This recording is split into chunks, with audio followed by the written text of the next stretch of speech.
कमलं श्रीगुरून् वैष्णवांश्च श्रीरूपं साग्रजातं सहगना रघुनाथान्वितं तं सजीवं साद्वैतं सावधूतं परिजनसहितं कृष्णचैतन्यदेवं श्रीराधा कृष्णपादान् सहगना ललिता श्रीविशाखान्वितांश्च नमो ॐ विष्णुपादाय कृष्णप्रेष्ठाय भूतले श्रीमते भक्तिवेदान्त स्वामिन्निति नामिने नमस्ते सारस्वते देवे गौरवाणी प्रचारिणे निर्विशेष शून्यवादी पाश्चात्य देश तारिणे नमो महावदान्याय कृष्ण प्रेम प्रदायते कृष्णाय कृष्ण चैतन्य नामिने गौरतुषे नमः हे कृष्ण करुणा सिंधु दीनबंधो जगत्पते गोपेश गोपिका कांता राधा कांता नमस्तुते तप्त कांचन गौरांगी राधे वृंदावनेश्वरी वृषभानुसुते देवी प्रणमामि हरिप्रिये वाञ्छाकल्पतरुभ्यश्च कृपा सिन्धुभ्य एव च पतितानां पावनेभ्यो वैष्णवेभ्यो नमो नमः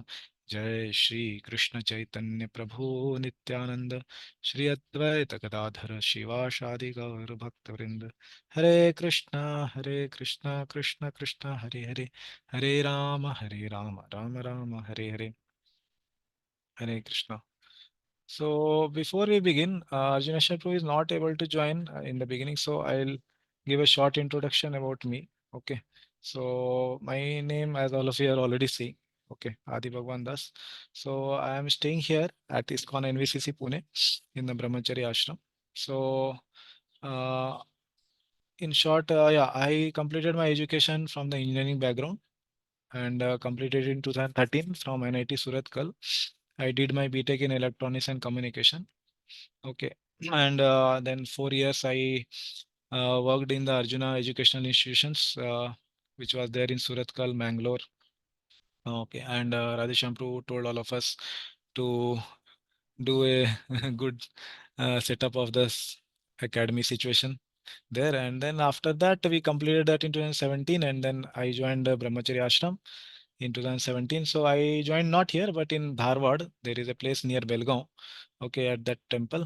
And I served as a brahmachari till 2022 in Dharwad. And then after that, I'm in Pune, here ESCON NVCC Pune since that time. And I'm disciple of His Holiness Radhanath Swami Maharaj.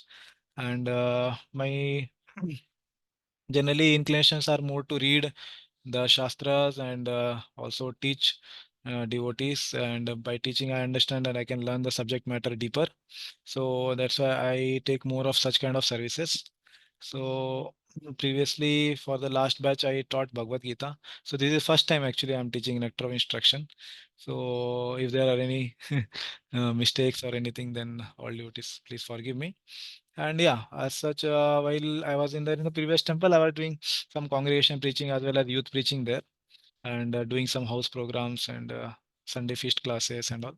So yeah, so and then as I told, scrutinizing the study. Apart from that, I like to learn more from Sanskrit material, and I am learning Sanskrit. And also I am part of His Holiness Bhanu Maharaj's team is there for translating from English books to Hindi, because I come from North India, from Bihar. So I am assisting devotees in helping them translate Maharaj books into Hindi from English. So for that purpose, I need to learn little bit Sanskrit also. So I'm interested in Sanskrit. So I'm learning that, and here also we'll try to discuss some things related to that. So I completed my TTC teachers training course from Pune, Bhakti Shastri course from GEV under His Grace Gaurang Darshan Prabhu and Balram Shakti Prabhu. And currently I am doing Bhakti Vaibhav course from same Vedant Vidyapitam in the GEV. Okay, so this is my short introduction, which I felt important for devotees to know. Okay, so let's begin then the study of Upadeshamritam. Okay, so now currently we are 31 devotees, so it may not be practically possible to interact with each and every one of you and know about each and every one of you. So please forgive me that I will not be able to do that. Okay, some of the devotees I see in temple here and I know them.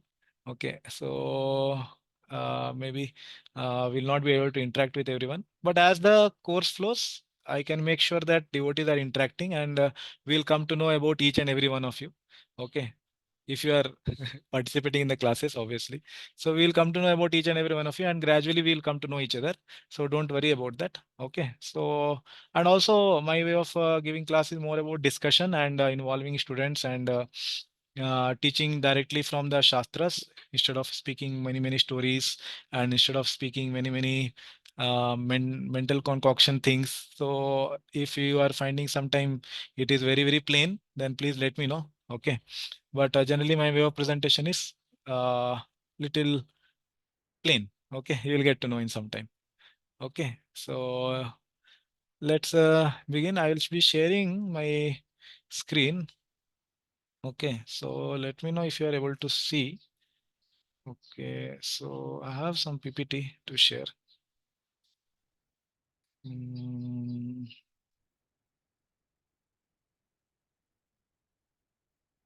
mm. Okay. Shared. Is it visible to devotees?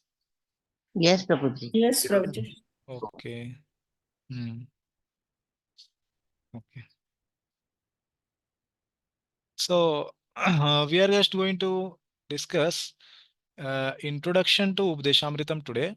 Okay, we have around 20 minutes, 25 minutes we have done already. So whatever remaining time, we will try to do the introduction and preface of Nectar of Instruction given by Srila Prabhupada. Okay, so this is the introduction to the Upadeshamritam. So what I do generally is I have the slides here, and then I will be underlining as the devotees read, so that the focus is better. So all of you try to keep the screen on the mobile or laptop. Better is laptop if you are seeing from, and it will be good if you use laptop, because sometimes the letters can become small for mobile. Okay, so better it would be you use a laptop if available, and if not, then it's okay, we can manage. And if you feel anytime the font is very small, let me know, I can increase it in the next session. So what we will do, I will be asking one devotee to read each slides, and then parallelly I will be underlining so that we can focus on that. And then when we have a completed section, then we'll take any questions if there are there. Okay, so is that okay, we can follow this style? Okay, so we'll try, and if you have any suggestions, then we can take at the end. Okay. So let's begin reading. Okay, Balraj Prabhu, are you okay to start reading? Yes, Prabhuji. Yeah, please. There is some actually background noise. Do you have two devices there? We have two people, Prabhuji, with two devices. Okay, maybe somebody else who is there, he can mute, or or he or she, maybe, I don't know. Yeah, yeah. Then you That's can, yeah, maybe put earphone, because I'm getting a good now, echo. Prabhuji. Now better. Yeah, is it good now? Yeah. Yeah, please read. Okay. Introduction to Updesha Amrita. Updesh means instruction. Amrit means nectar. Shri Updeshamrit is a book of nectarian instruction for all the practitioners of Bhakti Yoga. For all sadhakas, this Updeshamrit is as dear as their very lives and like necklace to be worn at all times. Lord Chaitanya has personally enlightened Rupa Goswami in the science of bhakti and has instructed him to write literatures for spiritual upliftment of humanity. Yeah. So, what we are seeing here, this is something similar to what Srila Prabhupada writes in preface, but what we are reading here is actually by Gaurang Darshan Prabhu, which is there in his book, which he has given for Upadeshamritam Subodhini. If all of you are aware, there is Upadeshamrit Subodhini. In that, he has given this points. So I'm taking from there. Okay. Yeah. Just 1 minute. Pen is very thick. Just 1 minute.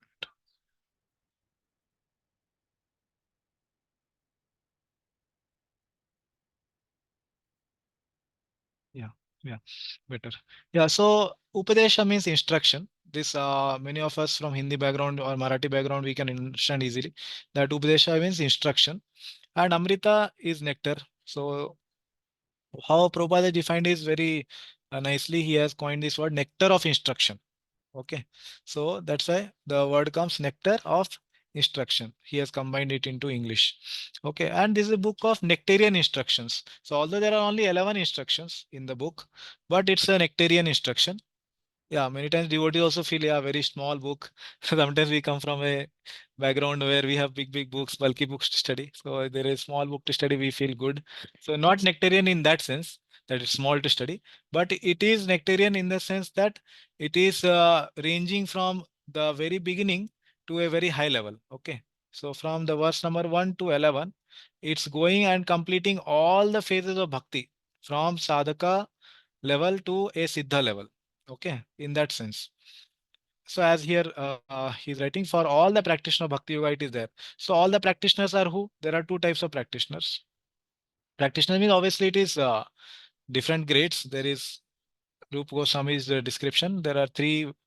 Okay, here there is no space. So three are there. One is Kanishtha Adhikari. Then second is the Madhyama Adhikari. And third is Uttama Adhikari. Okay.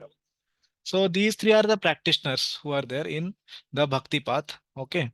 So as we have some idea about these terms, we'll come to know more in detail when we go to the fifth verse.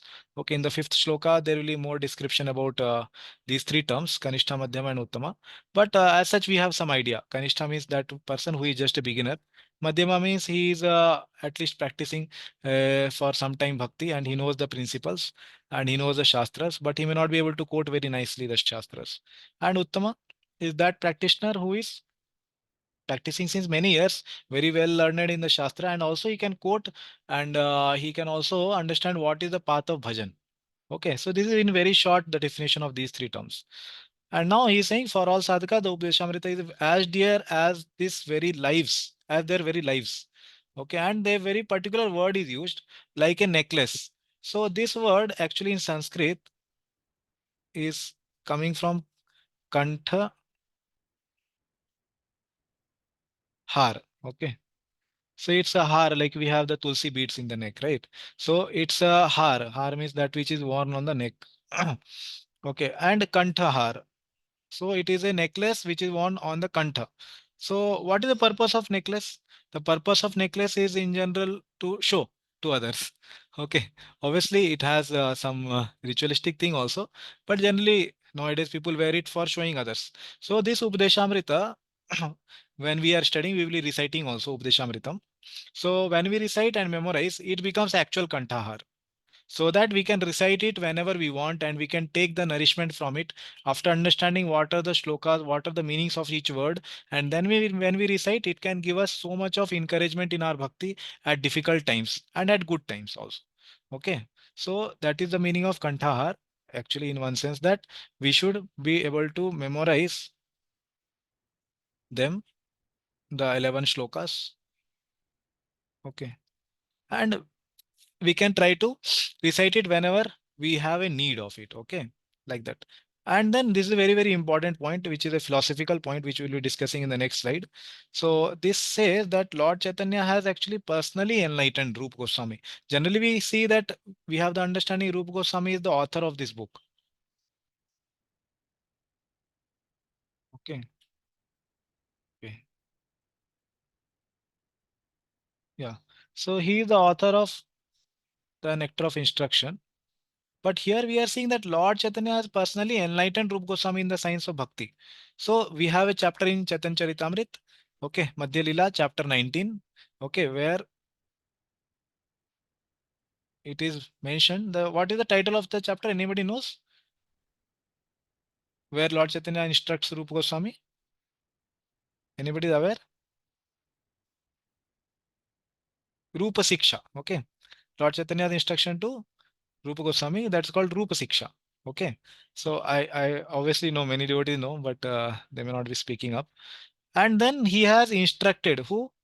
Chaitanya Mahaprabhu has instructed him, means to Rupa Goswami. Okay. So he has instructed Rupa Goswami to write literatures for the spiritual upliftment of humanity. Okay. So what are the literatures Rupa Goswami wrote? Many literatures he wrote. First and foremost, Bhakti Rasamrita Sindhu. Okay. Which he compiled for 19 years. Okay. Then we have Upadeshamrita. Okay. Nectar of Instruction. Okay. And then there is Ujjwal Neelmani, Stavamala.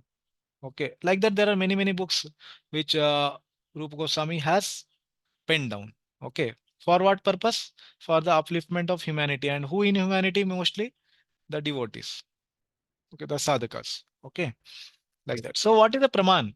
What is the reference? Because whatever generally I will be doing presentation, it will be based on some shabda praman. It will be based on some reference. I will not just give a point or some story or something where you will not have any clue from where it came, where Prabhuji is telling from his own. Because the way of studying the Shastra is not just speaking something. The way of studying Shastra is to study from the angle of Guru, Sadhu, and Shastra. Okay. So, as you know, before we proceed, I will just clarify. We have the tripod of Guru, and we have Sadhu, and we have the Shastra. Okay. So, what is the tripod here? So, the definitions of these terms first I will tell. Okay. Shastra is that which is like Vedic literature. We have Vedic literature like Bhagavad Gita. Then we have Vaishnava literature like Bhagavatam. So Vedic literature, Bhagavad Gita is read by all. Mayavadis also read it. But Bhagavatam, Mayavadis don't read. Okay. So it's a Vaishnava literature. All four Vaishnava Sampradayas follow it. And then there is Chaitanya Charitamrita, which is Gaudiya Vaishnava literature. Not even Madhva Sampradaya, they read it. Okay. But Chaitanya Charitamrita is a very, very, uh, you know, confidential literature. Why? Because it is meant only for Gaudiya Vaishnavas. Other for three Vaishnava Sampradayas will not be able to appreciate so much as much Gaudiya Vaishnavas do. Okay. So these are the Shastras for us, and there are other books which Srila Prabhupada has written for all of us. They are all included in Shastra. And what does Shastra comprise of? It comprises of the Shabda Praman. Okay. So I will take the questions after I pause. So you can raise hand that time if you have any questions. Yeah. So Shastra comprise of Shabda Praman. Okay. So Shabda Praman can be of two types. What are the two types of Shabda Praman? Okay, as we go into the discussions, we will discuss there more elaborately. But in short, I'm saying here, Shabda Praman can be of two types. One is Apaurushaya and second is Paurushaya. Apaurushaya means which is not coming from any Purusha or any man. So then from whom it's coming? It's coming from God, from Krishna. Okay, this is our device philosophy. We very much know. But there is another kind of Shabda Praman also which is called Paurushaya, which is coming from a person. Who are those person? They are here, Guru and Sadhus. Okay. So that is also Shabda Praman. Counted is Shabda Praman only. So the whole tripod is what? Shabda Praman. So that's why we don't have anything of Anuman Praman, which Prabhupada says as I think it is like this, I believe it was like that, or I conjecture it is like this. And Prabhupada gives the example of Darwin, how Darwin made his theory. Okay, theory of evolution. And Prabhupada condemns it many times. So that is called Anuman Praman. And there is Pratyaksh Praman. So it's not that Anuman Praman is not useful, it is useless. Not like that. In the absence of Shabda Praman, we can use Anuman Praman. And in the absence of Anuman Praman, we can also use Pratyaksh Praman, which is based on direct perception. Okay, which is not always wrong, but it's lower level. So that Jiva Goswami has explained in his Tattva Sandarbha. The very few section, first section of Tattva Sandarbha is explaining this. Okay, that they are not useless, but Shabda Praman is highest. Okay, so yeah, coming to Guru and Sadhus, they are also giving the Shabda Praman. Why? Because of two reasons. One is they are speaking from Shastra. Okay, Guru and Sadhu speak from where? They speak from Shastra. Okay, so uh, those who are bona fide, many times Prabhupada also says, bona fide sadhus and gurus, they will speak from Shastra. And what to speak of gurus and sadhus? Even Krishna has to speak something, he quotes from Shastra. So Prabhupada quotes Bhagavad Gita 13.5. So he says, Brahma Paday. Okay, he uses the word Brahma Paday. Matlab, Krishna is quoting from the Vedant Sutra. Hetu Madhvir Vinishchita hai. He is quoting from Vedant Sutra 13.5 Bhagavad Gita. Prabhupada is writing there that Krishna himself has to speak. He quotes from Vedant Sutra. He doesn't speak anything of his own. Okay? So Gurus and Sadhus also follow in the footsteps of Krishna and previous acharyas. So Gurus are who are like our Siksha Gurus and Diksha Guru. Okay? Siksha Guru and Diksha Guru. Okay? Who are giving us the teachings coming in parampara. And who are sadhus? Sadhus are the previous acharyas. Okay, like Srila Prabhupada And we have Srila Bhakti Siddhanta Thakur, then we have Gaur Kishordas Babaji Maharaj, all the Siksha line basically. Okay. And Bhaktivinoda Thakur. Like that it goes on. Vishwanath Chakra Thakur. Then there is Baldev Vidyabhushan previous to him. Like that. There are six Goswamis. Okay. So these are the previous acharyas. Okay. Sorry, my handwriting may not be very good, but if while I'm writing, you can make notes if you want. Okay. So those are counted in sadhus. Okay. So they are the previous acharyas, and current contemporary gurus are Shiksha gurus and our Diksha gurus. Okay. I hope this tripod is clear. Okay. So more details we'll see in the first session when we start next time. So now here I have quoted the uh, 1 minute. Yes, reference is here. It's coming somewhere else. Yeah. So yeah, I will recite the shloka and all devotees can try to follow along with me. Please don't repeat after me because generally there will be difficulty. Okay, you can keep yourself on mute and then recite. Okay, generally try to be on mute until unless you have a question to ask and you have raised hand and I have allowed you to speak. Okay. Govind वचने जानी इहाई गौरंगवाणी अप्रकट काले सार कथा नीलाचले सिंधु तीरे श्री गौरांगा धीरे धीरे बलीला सुनीला भक्त कथा गौरमुख उपदेश सर्व अमृतेर शेष श्री रूप गोस्वामी प्रभुवर कर्णद्वारा पान करी लेखनी ते ताहा धरी कलिजीवे दिला भवहर. Okay, yeah. So yeah, somebody can read. Yeah, Amrish Pranpur, would you like to read translation? Yes, Puja. Yeah. Translation. The following is known from Gaur Gaur Krishnodaya. Gaur Krishnodaya of Yeah. Sri Govindadev Kavi during the end of his manifest pastimes. Sri Gauranga, at the shore of the ocean in Jagannath Puri, started speaking slowly. The devotees listened to his talk. The instructions that came from Gaura's mouth were like condensed nectar. Sri Rupa Goswami relished them through his ears and then wrote them down. In this way, he bestowed upon the jivas of this age the method to vanquish material life. Yeah, completed. Uh, Actually, this bar has come below, so not able to read. Acha. Okay. Uh, It's not visible to all. Okay, I will read. Srila yeah. Bhakti Siddhanta Saraswati Thakur Prabhupada and Prabhupada's Anuvritti to verse 11. Okay, 11. Anuvritti is basically the commentary of Srila Bhakti Siddhanta Saraswati Thakur on NY.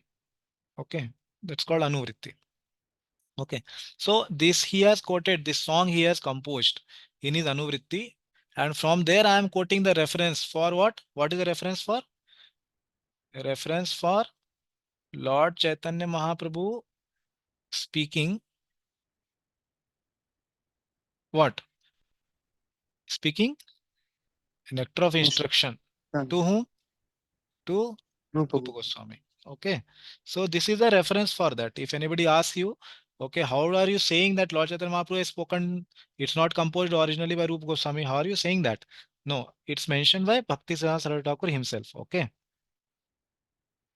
Yeah. So I request devotees not to put messages in chat box like somebody has put whatever message. So it distracts. So avoid putting message in chat box. Yeah, until unless very urgent. Yeah. So Govinda Vachane Jani. Okay. Please consider this to be the Vachan from Govinda. So this Govinda is not Govinda Das, the personal servant of Chaitanya Mahaprabhu, but who is he? Govinda Deva Kavi. Who is this person? He is the writer of this book. Basically, it is a biography. Gaur Krishna Udaya. Okay. Sri Govinda Deva Kavi is the writer of this book, and that person is Govinda Vachane Jani here. What he is saying? Ihai. This itself. What is this itself? This is a commentary to verse 11 verses, 11th verse. So whatever is spoken before this, 1 to 11. Ihai Gauranga Vani. Please consider this to be the Vani of Gauranga. Okay. And when did he speak? Aprakata Kale, when he was about to disappear. What did he speak? Sar Katha. Sar means essence.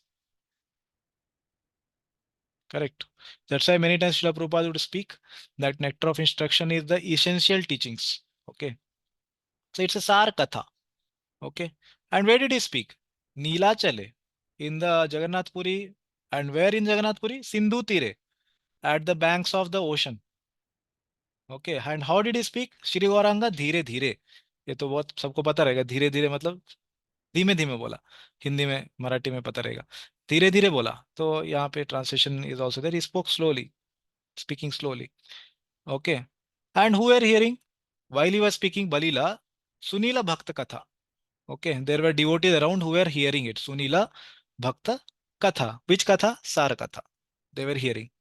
And what was this? This was Gauramukha Upadesha. This was instruction, Upadesha, as we read previously. Upadesha means instruction. This was instruction of Gauranga Mahaprabhu coming from his mouth. Okay, from his lotus mouth. And what was it like? It was Sarva Amritera Shesh. Sarva Amrita. Matlab Amritera means of. Okay. Of all the nectars.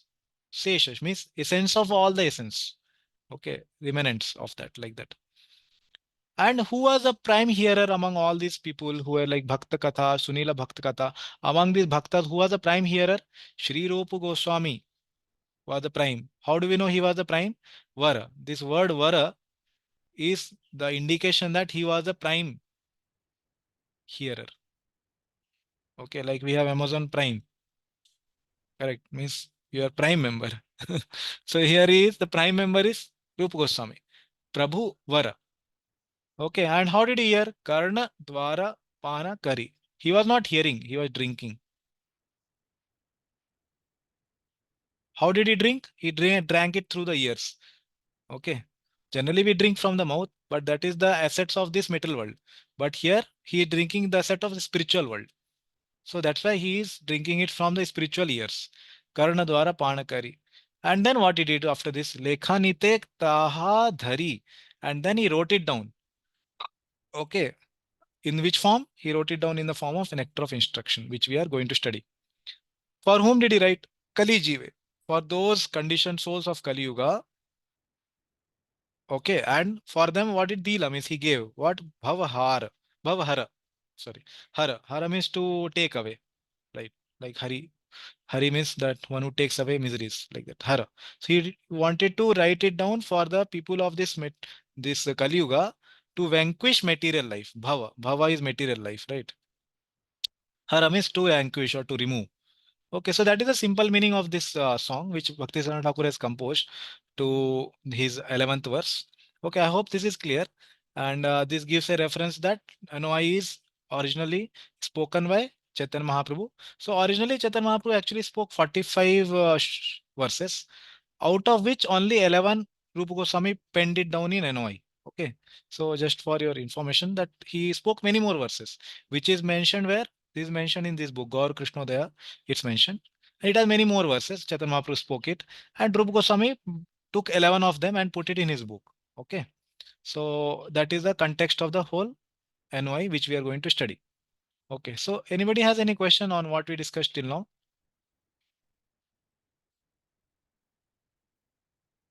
Please raise your hand if anybody has any question. Okay, okay, then it's clear. Then we'll go ahead. Yeah. Yes, Samiksha Mataji.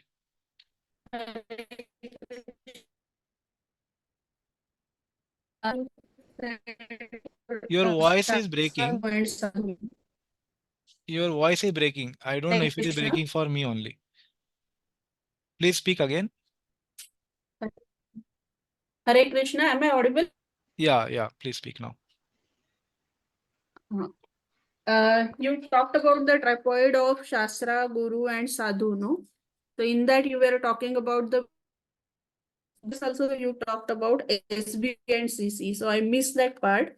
What was the SB and CC? Shrimad Bhagavatam and Chaitanya Charitamrita. Yeah, but what type of What literature type it of, is? yeah, Like you okay. talked about BG as a Yeah, Vedic literature. yeah. Yeah, Bhagavatam is a sorry, Srimad Bhagavad Gita is a Vedic literature which is accepted by all the followers of Vedas. Okay, Srimad Bhagavatam is a Hmm. Vaishnava literature which is followed by all the four sampradayas, Vaishnava sampradayas. And Chaitanya Charitamrita is a Gaudiya Okay. Vaishnava literature. Okay, so Gaudiya Vaishnava literature it is, which is followed particularly by the followers of Chaitanya Mahaprabhu only. Okay, that is what I explained. Is it okay, Okay. Mataji? Thank you, Prabhu. Yes, Okay, Prabhuji. Thank you. Hare Krishna. Okay, so we'll go ahead. Yeah. So we'll continue our introduction to Updeshamrit. Yeah. So I would like to ask somebody else to read. Also, yeah, one more thing I forgot to tell. Devotees can rename themselves in the mobile device itself, because I think now you are not able to rename after you join. Okay. I guess it is like that. So what you have to do is, before you click the link, you have to rename yourself in the Zoom app. Go into Zoom app, rename yourself, then join the session. Okay, otherwise we will not be able to know who is joining and which device. So that will be an issue in your attendance. So today it's okay. Today is free flow. Yeah, but next time. So okay, let's see if somebody is wanting to read. Ajay, you want to ask something, Mataji? Yes, Prabhuji. Prabhuji, actually, I'm not able to rename. Before clicking the link, Hmm. I need to log on to Zoom, then like on laptop, because I just joined from laptop, Mhm. so I'm not able to change my name. This is my Prabhuji's name, Ajay Yeah. Rai. So So better is in mobile. I know you can change. In laptop, it may be like you will have to go to the settings and change. So if you have the same Gmail ID in the mobile, then you can change it in mobile. It's better. yes, Prabhuji. Yeah, I'll try. try that. Yeah. Okay. So yeah. Gaurang Kreda Prabhu, would you like to read? Prabhuji, before we continue, can I make one request, Prabhuji? Yeah, yeah, Uh, yeah, can we have any one of us as a co-host, so that in case your connection gets disconnected, yeah, yeah, entire meeting will not get disconnected? yeah. So what I will do, I am Amrish Pran Prabhu. I will make co-host. Yeah, yeah, okay. Thank you, very Yeah. good. Hare Krishna. Thank you. Yeah, Gaurang Kreda Prabhu, would you like to read? Yes, Prabhu. Yes, Am I Prabhu. audible? Yeah. Rupa Goswami understood the heart of Lord Chaitanya and established his mission in the world. Sri Chaitanya Mano Pushtam Stapitam Yena Bhutale. Srila Krishnadas Kaviraj Goswami, the author of Sri Chaitanya Charitamrita, in Madhya Lila 19.1, praises the Lord Chaitanya's mercy on Rupa Goswami. Okay, I will recite this shloka and you can read the translation. Vrindavaniyam rasakeli vartam kalena luptam nija shakti utkaha sancharya rupe vyatanot punah sa prabhur vidhau prak iva loka srishtim. Yes, please read the translation. The topics of Lord Krishna's pastimes in Vrindavan has been lost with the passage of time. Being anxious to revive them, Lord Chaitanya has infused the heart of Rupa Goswami with spiritual potency to enable him to manifest them again, just as the Supreme Lord has entitled the Lord Brahma in the Vedic knowledge before the creation of this universe. Yeah, thank you, Prabhuji. Yeah. So this is a very, very important shloka because we are offering our respects to Sri Rupa Goswami in the words of Srila Krishnadas Kaviraj Goswami, as he has told in the Madhya Lila 19.1. Okay, so this is a very, very important shloka, and there is one more going to come next, where we are offering our respects to Rupa Goswami and understanding his contribution. So this very simple shloka which says that Vrindavaniyam. So this is a Sashti Vibhakti. In Vrindavan we can say Vrindavaniyam Rasakeli Vartam. Rasakeli Vartam here has been translated as Krishna's pastimes. Okay, Lord Krishna's pastimes. So this it happens in Vrindavan, Rasakeli Vartam. But what happens in the gradual flow of time? Kalena Luptam. It has become lost in time. Okay. So what now Chaitanya Mahaprabhu is doing? Nija Shakti Utkaha. Okay, so this Utkaha is like he is infusing. No, sorry, that is Sancharya. So what Prabhupada has translated, yeah, anxious, yeah, correct. So Nija Shaktim Utkaha Sancharya, he has done Sanchar or the infusion of his potency into whom, unto whom, that is Rupe, unto Rupa Goswami. Okay, so that Vyatanot Punah Saha. So again, these teachings really revived. Okay, whatever he gave. And what kind of teachings? It's very, very specific kind of teaching. Okay. Rasakeli Vartam, he is saying that he will revive, not some general kind of teaching. What did Chaitanya Mahaprabhu came to give? Ana Arpita Chiram. Correct? That verse we know. Correct. In that verse, the word comes Ujjwala. Ujjwala is referring to the basically Madhuri Ras. The Madhuri Rasa which Chaitanya Mahaprabhu came to give, that he is wanting to revive. So more we will discuss when the 8th verse starts. Okay, the Updeshamritam 8th verse onwards, the context of this very important word, Rasakeli Vartam, that Chaitanya Mahaprabhu wanted to revive. Okay, Punah. Okay, Prabhuru, Vidhao is Brahma, basically, one who is a creator. Just like he did Prak means previously. Okay, like we have Gajendra Moksha prayers, Prak Janam Anusikshitam means what he had learnt in the past life, right? Like that Prak. In the past, what was given to Brahmaji, okay, Loka Srishtim, for the purpose of Srishti Lila, or the creation, secondary creation of the universe. Correct. So that way, now Chaitanya Mahaprabhu is giving this Rasakeli Varta में new light. Punah, he is giving a revival to it. Through whom? Rupe, from the hands or the literatures of Rupa Goswami. That is the meaning of this verse. Okay. Yes. Okay. Now we'll go to next slide. Okay. So Shanmukha Sairam Prabhuji, would you like to read? Hare Krishna, Prabhu. Understanding of Krishna's pastime is best possible when we follow the footsteps of the Acharyas or the great teacher of Bhakti Yoga. They mercifully give us various prescriptions and prohibitions for our practice of spiritual life. By following these instructions, we can gradually come to a stage of truly understanding Krishna's divine pastimes. Yeah. So thank you, bro. Yeah. So these what literatures we are going to study, this will be primarily based on the purports of Srila Prabhupada.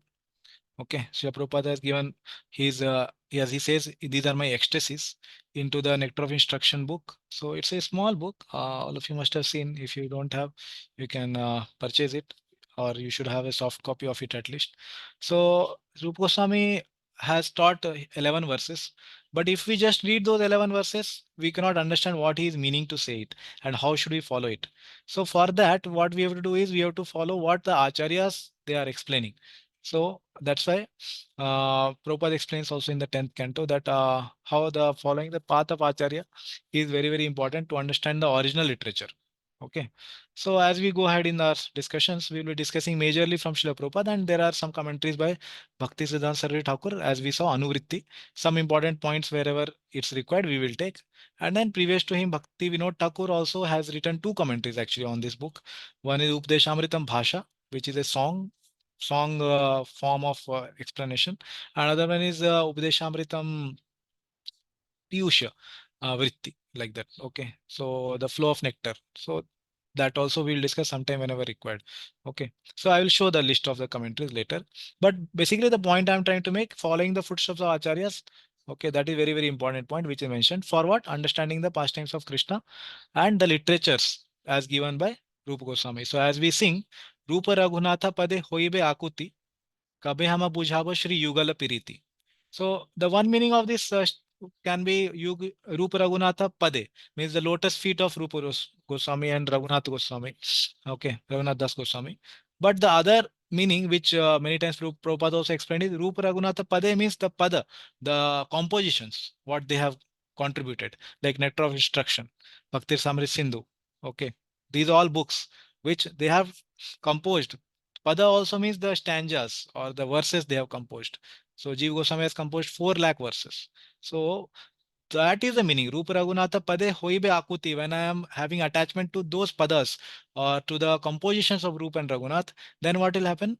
Then I will be able to see Vrindavan. Tabama. So that's the explanation. And then he says also Rupa Raghunatha Pade Rahu Mora Ash. Prarthana Karai Sada Naramuttama Das. Okay, so that is only my Asha, that their compositions. So that is the understanding of these two stanzas. Okay, so let's go ahead. Yes, okay. Aman Prabhu, would you like to read? Yes, bro. So Srila Rupa Goswami's Updeshamrit is a set of 11 verses that constitute the fundamental instructions to guide our activities in the practice, that is sadhana of Bhakti Yoga. These instructions are a precious gift to genuine sadhakas and are indispensable. Yeah. So what is the structure of these 11 verses? That we will be seeing little later. Okay. That how the 11 verses are, Rupa Goswami has put it in this order. What is the purpose for whom they are meant? That is obviously understood. It's for the genuine practitioners, genuine sadhakas. And as we discussed, there are of three types: Kanishta, Madhyama, and Uttama. For all three categories, it is there. Okay. So what are the structure? What is the structure of this book? We will see it later. Okay. But as here it said that it constitutes the most fundamental instructions. Okay. And then also it is going to guide our activities, because many things will be of practical use, like verse number 2 and 3. Okay. 2, 3, 4, 5, and 6 and 7. These will be very, very practical, what we can follow in our daily life actually. And then 8 to 11 are like little more esoteric, which are to be followed by Raganuga sadhakas and those who are Uttamadhikaris of this path. And 2, 3, 4, 5, 6, 7 are like most of them are practicing in the daily lives. Okay. Yeah. So now, what is the origin of Udeshamritam? So till now, we have understood that Chaitanya Mahaprabhu spoke it originally to Rupa Goswami. Okay. And Rupa Goswami compiled it. And only 11 verses he took it. Now, what is the origin? Then there is a pastime which happened. Okay. So we'll read this. Okay. Yeah. Ashish Prabhu, would you like to read? Yes, yes. So once at Jagannath Puri, Sri Chaitanya Mahaprabhu, the most merciful incarnation of Lord Krishna, in this age of Kali, took his intimate devotee to the source of ocean. Seeing the blue ocean, he recommended Chamasundara, seeing the Not trees. recommended. He remembered. He remembered Chamasundara, seeing the trees and plants, dance.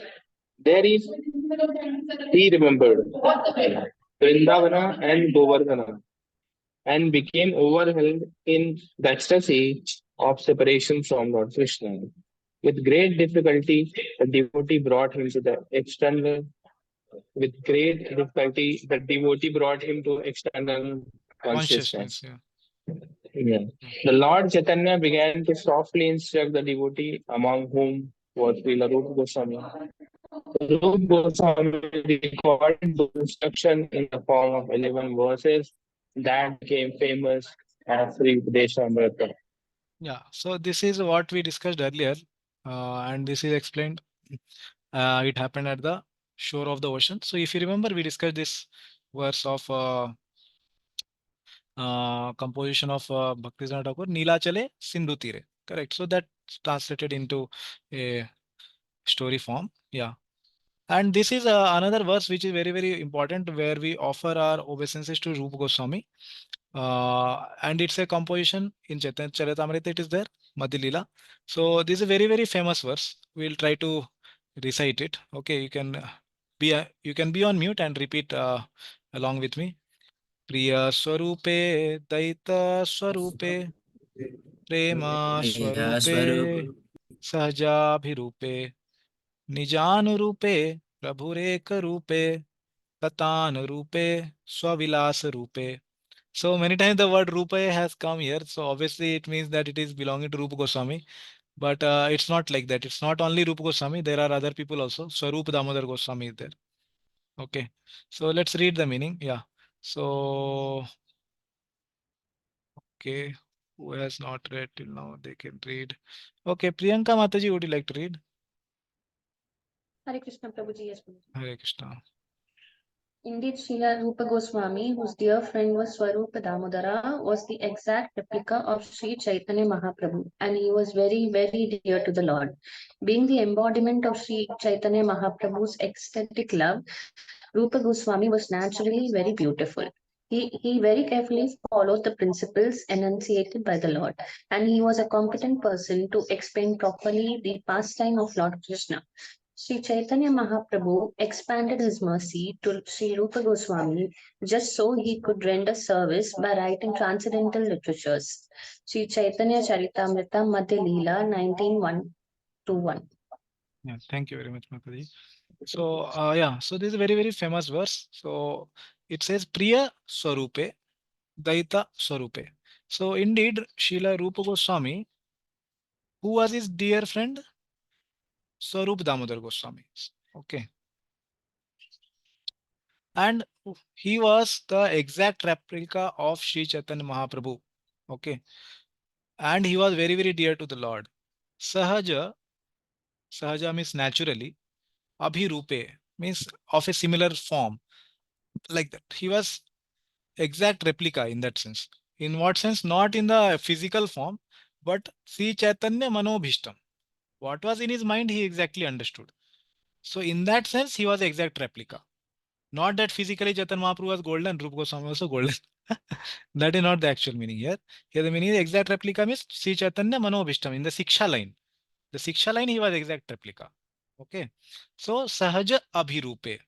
Okay. And then he says Prema Swarupe. He was the embodiment of Prema. Okay. Swarupa. Swarupa, he was a means form, embodiment of all the love. Okay. And then so he says here, being the embodiment of Sri Chaitanya Mahaprabhu's ecstatic love. So he was the Swarupa of the love for Sri Chaitanya Mahaprabhu. Okay, like that. And then he says Rupa Goswami was naturally very beautiful. Okay. So he says here Nija Anurupe Prabhu Ekurupe. Okay. So he was naturally very beautiful and he very carefully followed the principles enunciated by the Lord. So Anurupe word stands for following. Okay. Anu word stands for following after. Like we are called Rupa Anuga. So there are three words. Rupa plus Anu and Ga. Rupa refers to Rupa Goswami. Anu refers to following after. And Ga means to go or to go behind, like that. Okay. Gamana. Okay. Gamana. That word is told here. Okay. So we are following after Rupa Goswami. So that's why Prabhupada in succinct way he told we are Rupa Anuga. Correct. And we will see in the preface Srila Prabhupada is going to tell that this movement is based on the teachings of Rupa Goswami. Okay. So Nija Anurupe. He exactly followed what Chaitanya Mahaprabhu told. Okay. And then he says, yeah, principal enunciated and he was competent person to explain properly the pastimes of Lord Krishna. Sri Chaitanya Mahaprabhu expanded his mercy, okay, to Rupa Goswami, Srila Rupa Goswami, just so he could render service by writing transcendental literatures. Okay. So he is saying Tata Tatana Rupe, Swavilas Rupe. Okay. The exact word meanings I am not having here. So we can understand from the English. Okay. So that he could render the service of writing transcendental literature. Swavilas Rupe. Okay. To expand. Vilas means to expand. So what Chaitanya Mahaprabhu wanted to do, he did it through Rupa Goswami. Okay. Through the six Goswamis. So he expanded his teachings through the Rupa Goswami. Like that is the meaning. Okay. So this is our offering of obeisances to Srila Rupa Goswami for his wonderful contribution to Gaudiya Vaishnava Sampradaya, especially from the nectar of instruction perspective. Okay. So let's go ahead. Yeah. So now we are entering into the book. Okay. So what is the different parts of the book and what are the essential factors of the book? So before we go into, if there are any questions we can take. Somebody already raised hand. Yes, Prabhuji. Can you go back to the previous slide? Yeah. Yes. So, bro, here we see that it is mentioned that he was competent person to explain properly the pastimes of Lord Krishna. Yeah. Right. So there are two questions in this. One is that what does the actual meaning of competent person means? Because when we see about when we hear about competent, Hmm. is it like sort of a skills from multiple perspective, or is it just repeating word by word, like as a Shabda Praman? Mhm. So what is that competent? Because later on it is also written that render service by writing transcendental literature.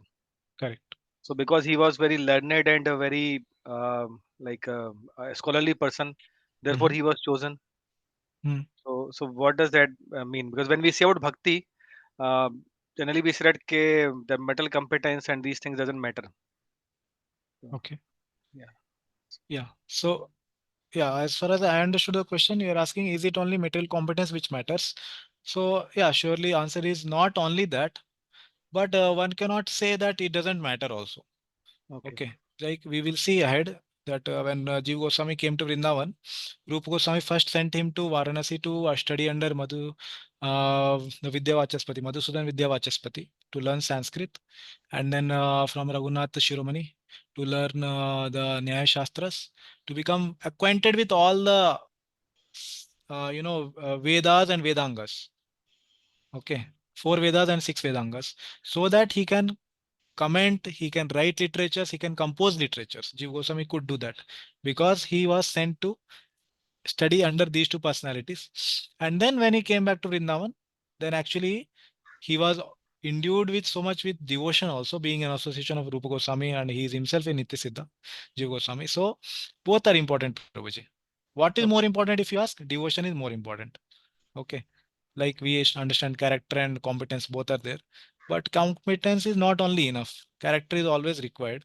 And if character is not there, then competence can be of opposite effect also. Yeah. Okay. So that is my understanding of this topic, and that's what I'm trying to explain. That devotion and competence both are required. Okay. And if one doesn't have, at least devotion should be there. Okay. But he can do the services as per his qualification. Okay, like that. So Chaitanya Mahaprabhu also has selected in that way. Okay.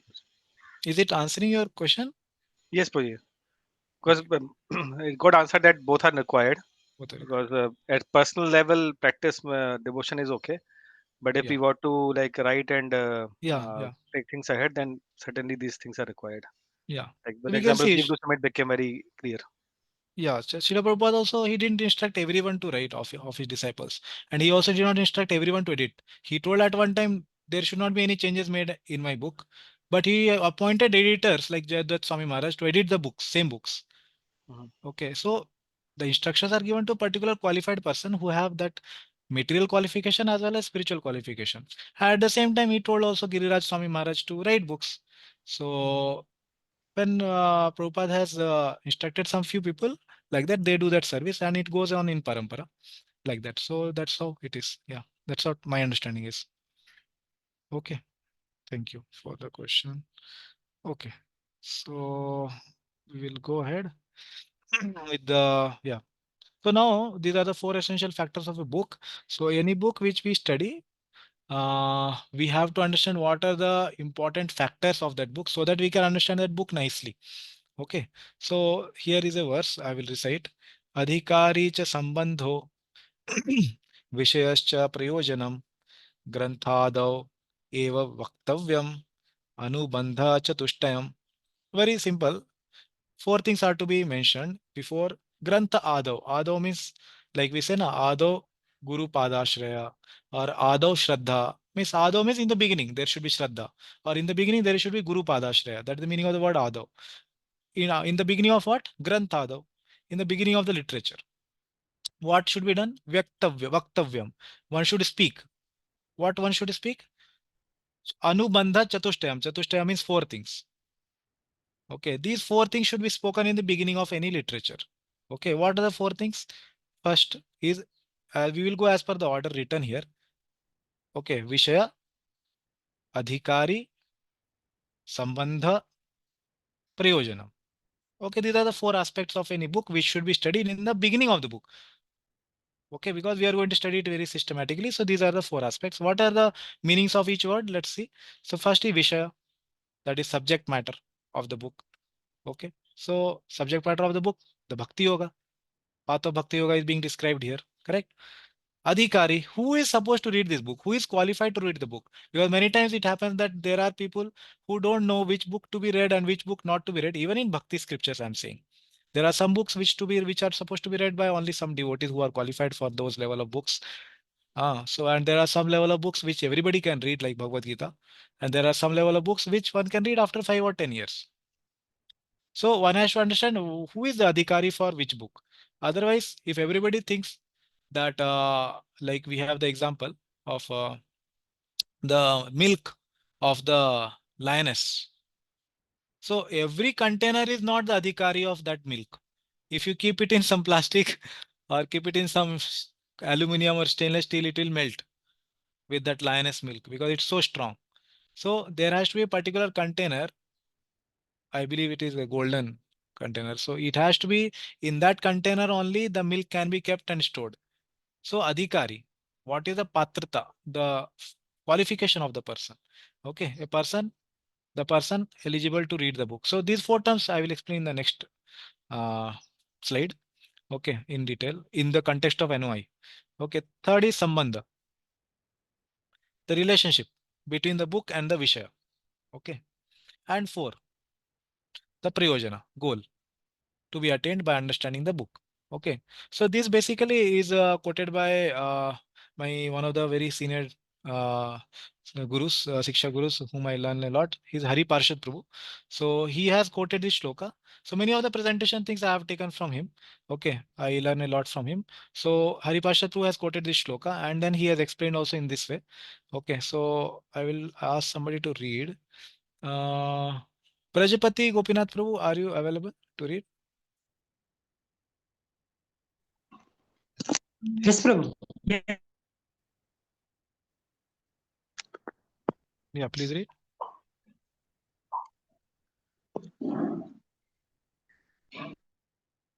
Essential factors of a book. Your Able to voice is Prabhu? breaking, Prabhuji. Please read again. 4 essential factors of a Okay. book. Yes, yes. Yeah. Vishaya, subject matter.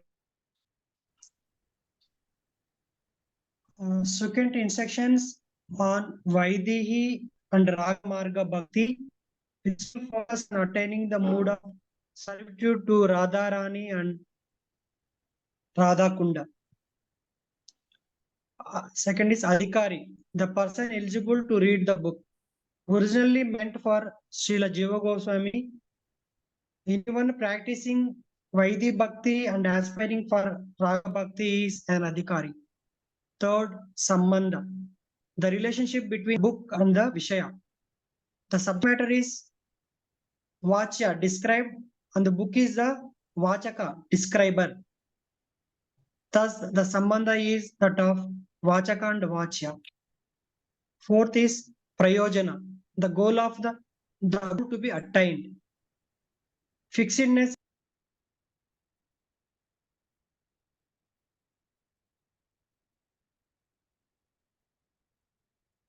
Hare Krishna. Okay. Fixedness in bhajan for attaining servitude of Sri Radha while residing in Radhakund. Okay. Thank you, Prabhuji. Thank you. Thank you. Thank you, Prabhuji. Yeah.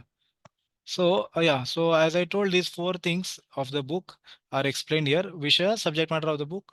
So, this is specific to the path of bhakti, subject matter. Okay. And bhakti, as we know, has two, sadhana bhakti has two parts, Vaidhi and Raga Marga, Raganuga. You can mute yourself, Prabhuji, now. Yeah. Raga Marga Bhakti and Vaidhi Sadhana Bhakti. Okay. So these are the two paths of Bhakti Yoga in the sadhana stage.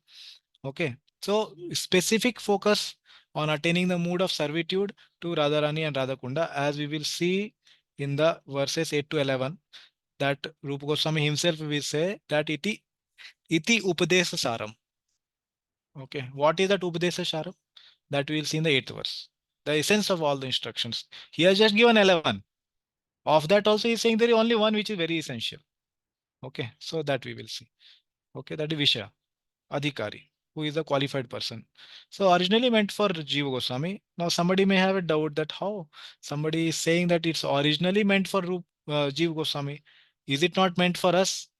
Yeah, it is meant for us also, but originally it was meant for Jiva Goswami. I will quote a reference for that also. Okay, not miss. I have taken from Hari Parshad Prabhu only. He quotes it. So anyone practicing Vaidhi Bhakti and aspiring for Rag Bhakti is an Adhikari. Okay, so Vaidhi Bhakti, the verses 1 to 7 are very relevant. Rag Bhakti 1 to 11, all are relevant. Okay, specifically relevant are 8 to 11.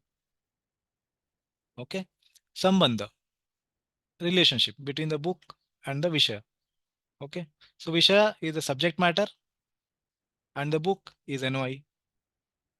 Okay, so we are going to establish a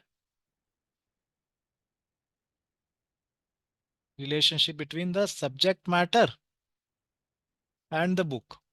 What is that? The subject matter is Vach, that which is to be described. Okay, and the book is Vachaka, the describer. And the Sambandha is that of the Vachaka and Vachya. So this will be clear as we go study more. Okay, this is a little technical term. Exactly, it may not be clear, but the relationship between the subject matter and the book, that is being told here. And the fourth one is Prayojana. Okay, Prakrishta Rupena Yojana. What is the Yojana for this book, or what is the goal to be attained? Fixed is. In what? In bhajana. What kind of bhajana? The path of bhakti yoga. Bhajana on the path of bhakti yoga. Okay. And a specific bhajana is there for attaining servitude of Sri Radha while residing in Radha Kunda. So that I told 8 to 11. It will be described more. Okay. Yeah. So this reference we had already discussed. So now I am going to quote the reference for that it's originally meant for Jiva Goswami. Okay. So this is the reference for originally it was meant for Jiva Goswami. So here is a shloka which is composed by Sri Radha Raman Das Goswami, who is the original commentator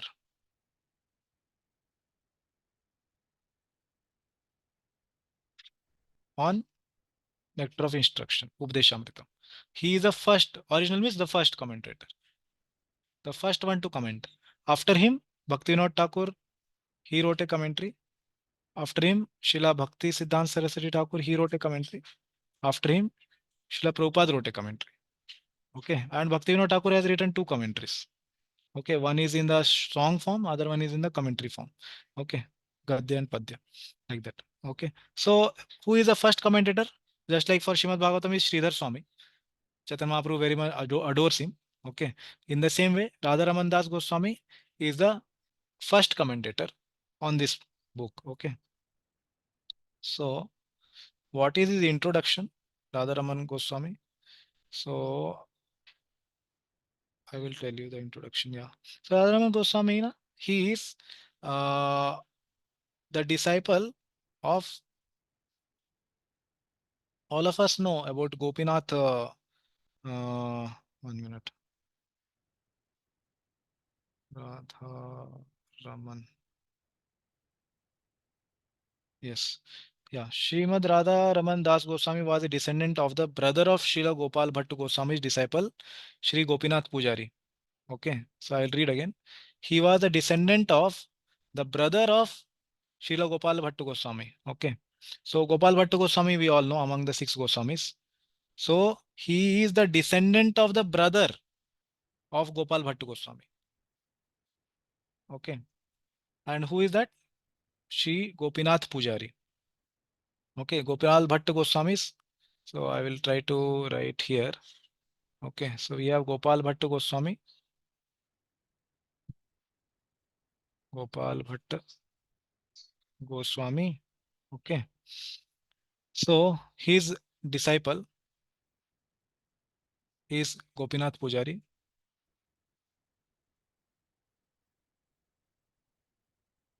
Okay. And then he says his brother, his descendant. Who is he? That is Radha Raman Das Goswami. Okay, like that. So he is in the Gaudiya Vaishnava Sampradaya in this way. So he has quoted this, he has composed this shloka, and what he says, Yohi Jivopadeshastu Srimad Rupa Prakashitah Sadhakanam Upakritau Tadvyakhya Arabhyate Maya. Arabhyate Maya. I am going to start. Maya means I. What I am going to start? Vyakhya. Explanation.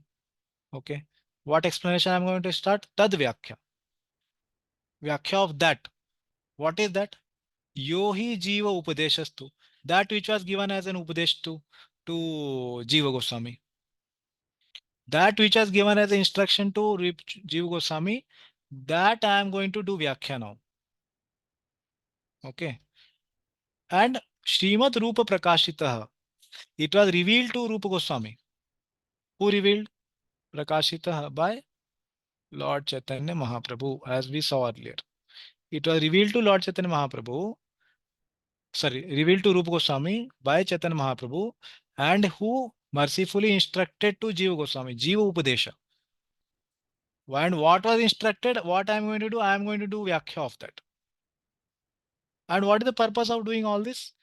For Upakrito, to benefit.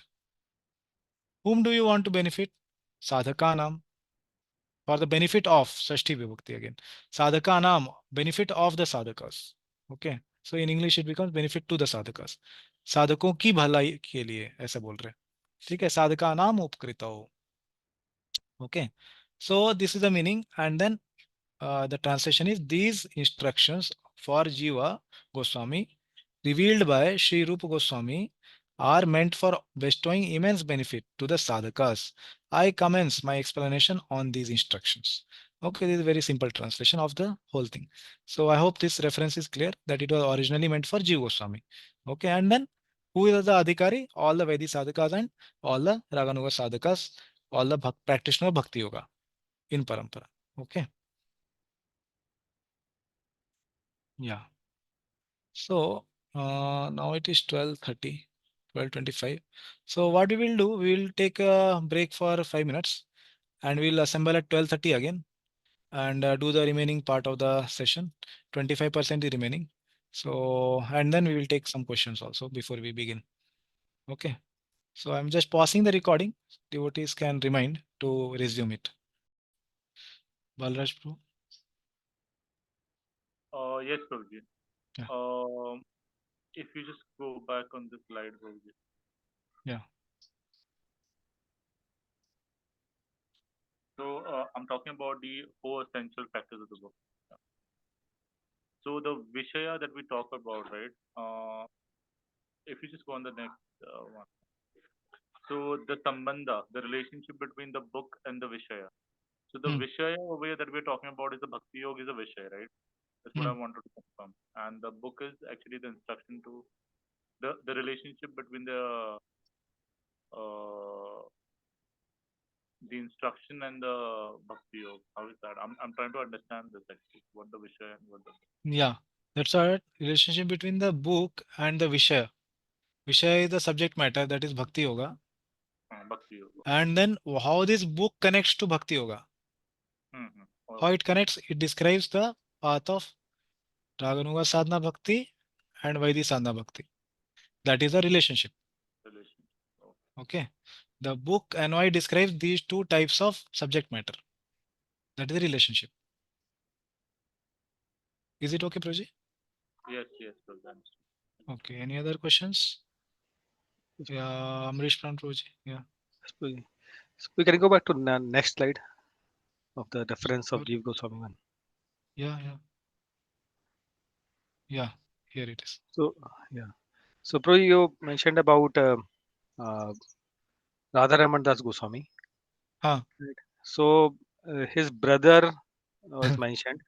Like Gopal Bhatta Goswami's brother is mentioned. So Gopal Bhatta Goswami, as we know that he came from South India. So just wanted to know more that was his brother also initiated in Gaudiya Vaishnava or was he still from Sri Vaishnava? Well, this parampara is coming from his brother, na? Not aware, Prabhuji, about his brother. Okay. So this reference is coming from his brother's lineage, na? No, not his brother. Gopinath Pujari's brother, who is हाँ, disciple of Gopal Bhatt Goswami. His disciple is Gopinath Pujari. His brother, okay, okay, his descendant is Radharaman Goswami, okay, okay, got it. not the brother of Gopal Bhatt Goswami. Gopal, okay, I got confused. Yeah, Yes, that's Prabhuji. clear. Hmm. Thank you. Hare Krishna. Do we have name reference for Gopinath Pujari's brother's name? Who is speaking, Prabhu? Pawan Kumar. If you can raise your hand, I am not able to identify where, how you are speaking, where from. Hare Krishna. It seems now somebody else is speaking. Wait, we'll just complete previous devotee. Yeah, Pawan Kumar Prabhuji. Yeah. Pawan or Prabhuji, Pawan Kumar. Yeah. Pawan Yes. Kumar. Yes, Prabhuji. Prabhu, brother of Gopinath Pujari, his name we have. Prabhuji, please don't go into this detail. This is not the purpose of the presentation. Okay. So please stick to the essential thing. Reference is for that it was originally meant for G. Goswami. Okay. There are so many other questions we can ask, which I may not know. Okay. So please bear with me. Hare Krishna. Yeah. Thank you. Ashish Prabhu. Prabhuji, why every acharyas have made commentary on this? Suppose now Bhakti Vinod Thakur has made commentary, it is what do you say, authorized. We can follow that. Why every coming acharya is making commentary on this? Why every acharya is making? You are saying only one acharya should make. Is that the No, it question? no, yeah. Good, na? Many are making. What is the problem? No, there is already what authentic commentary from Bhakti Vinod Thakur is there, Okay. or and many other acharyas have given. So Yeah. why every coming acharya is making commentary on same? Yes. Any Yeah. specific reason for Very, same? very good question. Very good question. Yeah, I understand. Yeah. See, when the generation goes ahead, so as per the new and new generations, the principle remains same, but the details may have to be changed. Now, Srila Prabhupada has given a commentary which is for our generation and it is for the next 10,000 years. Okay. So it's not that after Prabhupada gave, the previous thing became invalidated and it's of no use. It's not like that in the spiritual circle. In the material circle, it is like after Einstein told that, maybe let's say Rutherford said that the atom is something in a particular structure. Then the next person is saying, no, it is only waves. Okay. And then it's completely different. So then previous thing is invalidated. But in spiritual circle, it is not like that. Okay. So now spiritual circle, it is like the current thing, what is required, the details need to be there as per time, place and circumstances that the Acharya as per his realization he explains. So if you can read the commentary to 1.4.1 of Shrimad Bhagavatam, there Srila Prabhupada explains what is the definition of realization. Okay, please note down this commentary of Srila Prabhupada purport. You can read of Shrimad Bhagavatam 1.4.1 where he explains what is realization. And there he explains that the devotee explains as per the previous acharya only, but he makes it more and more relevant to the current audience. That is called realization. He doesn't make something new. He follows them, but makes it more relevant. That is called realization. So every acharya is coming and giving their own realizations and then makes it more and more relevant. Is it okay, Broji? Is it giving some type of answer to your question? Yes, I can give example if it is right. Can you just correct Yeah. me? Yes. Yeah. In previous time, they used to use madhukari to have their feed their stomach. Correct. But in this age, we can't ask for madhukari, or we can't brahmachari or sannyasis don't go for madhukari and all that things. Correct. So this kind of example is relevant. Yeah, very good. Very good. According to time, place, and circumstances, things changes. Very good. You Yeah, mean this to is very say, good and so example. acharya. Okay, thank you, Yes. Guruji. I got that. Yes. Yeah, you answered your own question. Yeah. Haribo. Hare Krishna. No, Yeah. you gave the answer. I just Uh-huh. relate. Yeah, we Thank both you. helped each other. Yeah. Thank you. Okay. Is there any more questions? Okay, thank you. Then we'll go ahead. So there is a story here. Let's have some volunteer who can narrate us this story. Some Soumya Mataji, would you be able to read? Yes, Bhakti. Yeah, I'm not able to hear you. Am I audible now? Yeah, faintly, very faintly audible. If you have some earphone, maybe try speaking now, little loudly. Yes, Prabhuji. Uh, am I audible now? Yeah, better. Yeah. Okay. Events leading to speaking Updeshamrit to to Srila Jiva Goswami. Hmm. Jiva Goswami's father, Anupam, had left when he was infant. Left means he left the material world. Okay. Like that means yeah, he had left his body. Yeah. So when he was infant, a small child. Yeah. He saw that Sri Rupa and Sanatan had left for Vrindavan. He left after developing Vairagya, left for Vrindavan and met them. Yeah. So yeah, basically Jiva Goswami, he after developing Vairagya, he left for Vrindavan. So basically Jiva Goswami saw that how the Rupa Goswami and Sanatan Goswami, his uncles, he had seen how they were working under Nawab and they didn't have much freedom to study the Vedic literatures and Bhagavatam. As we know that Sanatan Goswami took a sick leave to study Bhagavatam. So he had seen all that and how they were being controlled by this kind of service. So he had developed a lot of detachment. Yeah. Yeah. Please continue, Mataji. Sri Jiva was instructed for first study, then accept a life of Vairagya. Yeah. So when he went to Vrindavan, so in Vrindavan, he considered Rupa Goswami as his father, okay, as his uncle, because anybody, if you know, he has lost father in the small age, then they very much need a person who can help him to that capacity. And he found that person in Rupa Goswami. So when he went to Vrindavan, so Rupa Goswami instructed him to first study the Vedic literatures, Vedas, Vedangas, and then accept a life of Vairagya if he doesn't want to marry like that. Yeah. Please continue. Sri Rupa sent him with a letter to Madhusudan Vidya Vasachpati, who was proficient in Panini Sanskrit grammar, and Raghunath Shiromani, he studies Navya Nyaya, etc. Yeah. So under these two personalities, he studied these two many very important literatures.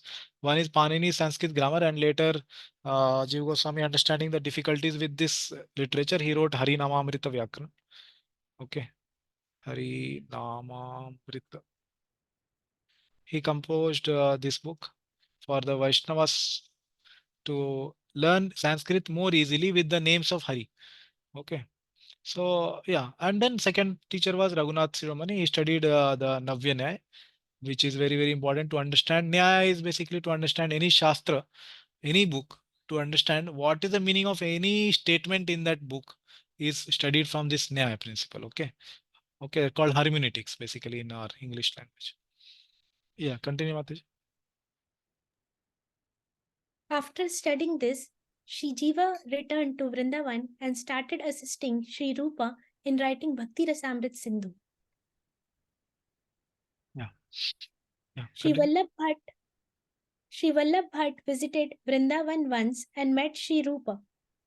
He asked what Sri Rupa was working on. Sri Rupa showed the verse he was working on.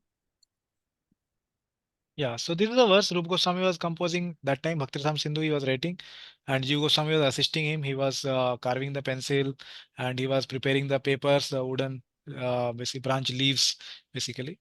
So he was composing this verse. Rupa Goswami is writing, Bhukti Mukti Spriha Yavat Pisachi Hridi Vartate Tavad Bhakti Sukhambodhe Katham Abhyudayo Bhavet.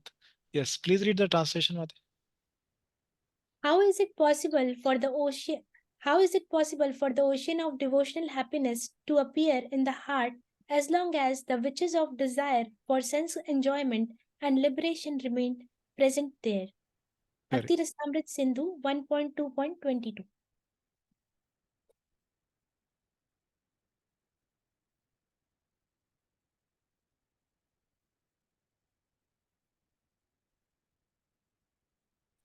And then the word for both of them is Spriha, the desire basically. So desire for bhukti as well as mukti. So this is compared to Pisachi. Okay. So these two are compared to Pisachi. And where is she residing? Hriday.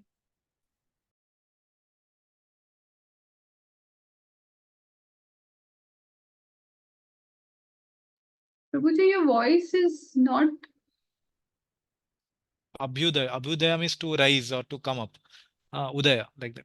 Abhyudaya Bhavet. It's not coming up. Why? Because these two people Could are you not. Prabhuji, your voice actually broke and lost in between. Okay. Is After it Bhakti coming Mom, now? it's coming now. Okay. Yeah. Maybe some internet issue was there. Yeah. So what you heard last, Prabhuji? Only Bhakti Mukti. Okay. Okay. So Bhukti Mukti are the two things, but the verse is saying not about Bhukti and Mukti. It's telling about the desire, Spriha. It's saying about the desire for having these two things. And that desire is compared to Pisachi. Okay.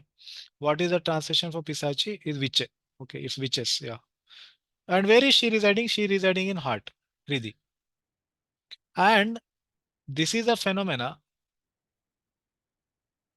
And what is the effect of it? The effect of it is Tavat, then Bhakti Sukha means the happiness of Bhakti. Correct.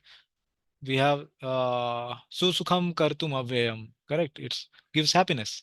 That happiness is compared to ocean, Ambodhe, ocean. That ocean, Katham, how? Question mark. Abhyudaya, Abhyudaya, Udaya. Udaya means to come up or rise. Okay. That ocean's happiness will not rise in the person's heart. Why? Because there are two people residing, Bhukti and Mukti Spriha. That is the meaning of this verse. So this verse was being composed by Rupa Goswami. He was composing this verse. At what time? When Vallabha Bhatt arrived. So many times we hear that the person is Vallabhacharya. No, the person was not Vallabhacharya.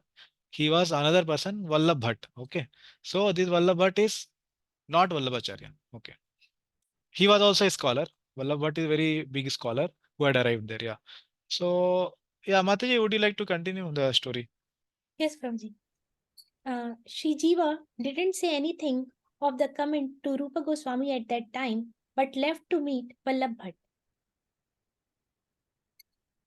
Sri Jiva explained the mistake of Vallabha Bhatt. Vallabha Bhatt went back to Sri Rupa and explained the mistake he had done.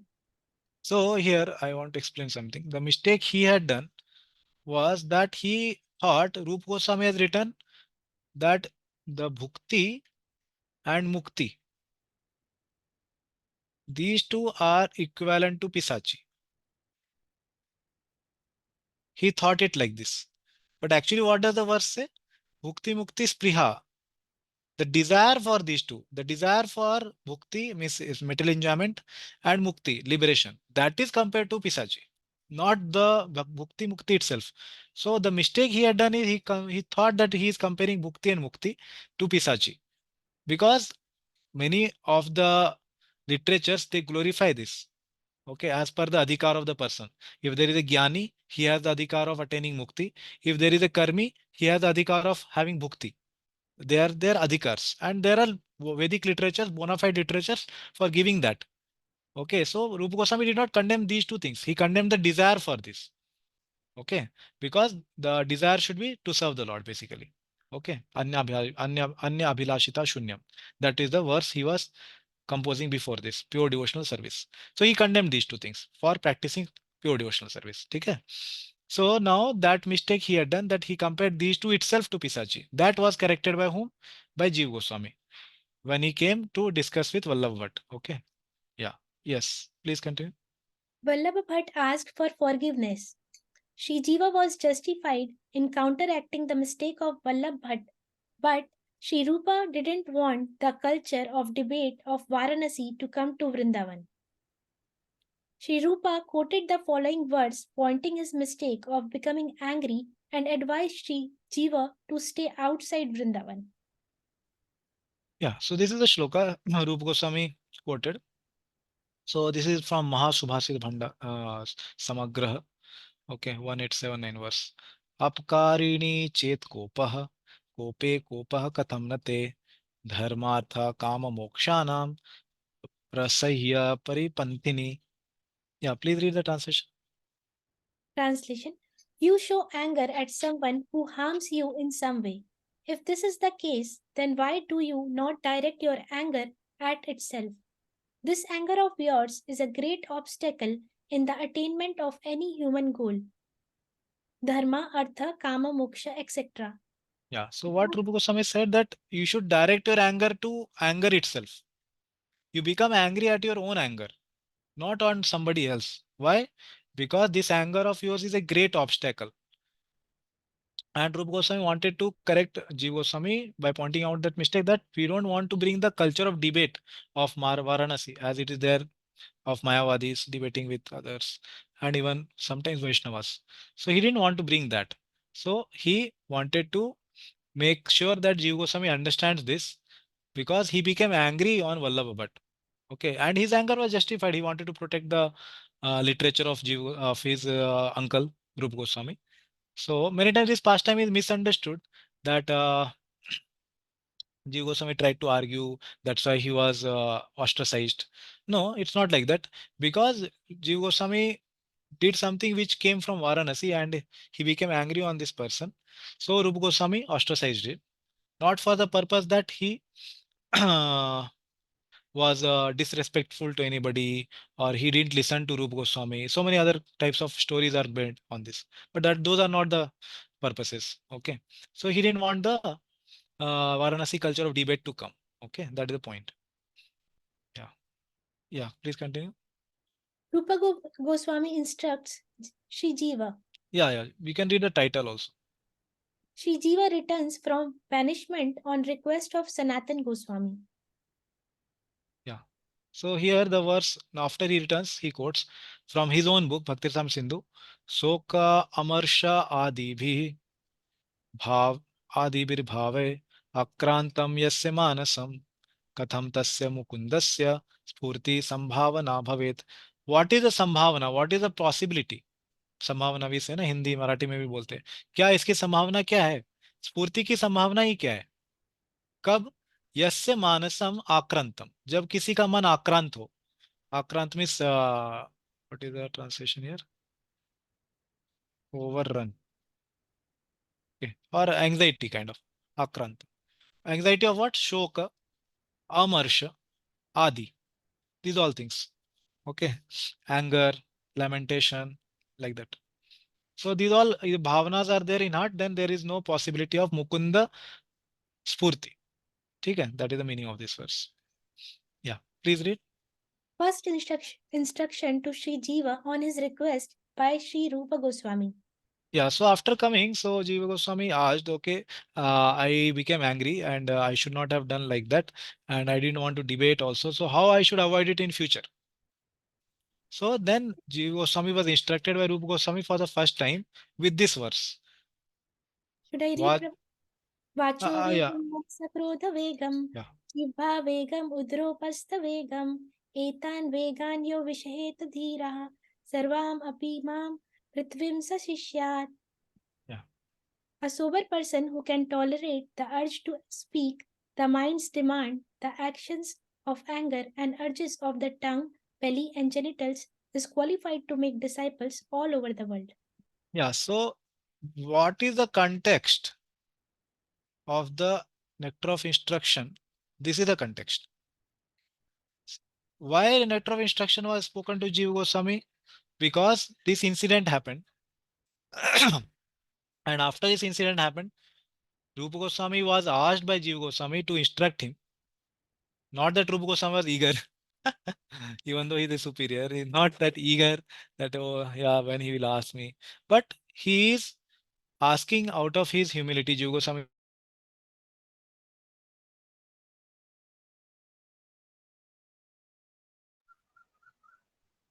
Prabhu, we can't hear you, Hare Prabhu. Krishna.